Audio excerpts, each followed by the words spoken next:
এটা mechanical ventilation. এটা সাধারণত আমরা ব্যবহার করি যখন কোনো পেশেন্ট রেসপিরেটরি অ্যারেস্ট হয়, নিজে থেকে ব্রিথ নিতে পারে না, তো আমরা এইটি টিউব, এন্ডোট্রাকিয়াল টিউব দিয়ে আমরা এটা ইউজ করি। এটা নর্মাল মোড আছে, সিভিসি মোড, এটা আমরা নর্মালি ইউজ করি কোনো পেশেন্ট রেসপিরেটরি অ্যারেস্ট হলে। আর এখানে আরও মোড আছে,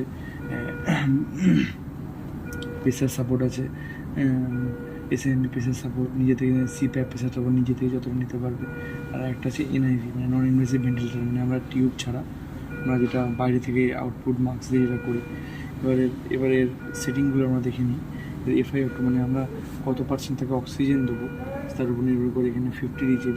তারপরে টাইটেল ভলিউম, মানে তার কতটা আমরা তার বডি ওয়েট অনুযায়ী দেবো, কতটা ডেলিভারেট হবে, রেসপিরেটরি সে মিনিটে কতবার ব্রিথ নেবে। হ্যাঁ, তারপরে পিপ আছে, পিপ মানে আমাদের যাতে অ্যালভিলারের উপর একটা পজিটিভ প্রেশার ক্রিয়েট করি, যাতে অ্যালভিলারটা কোলাপস হয়, তার জন্য আমরা সেট করি নর্মাল 5ই রাখি আমরা।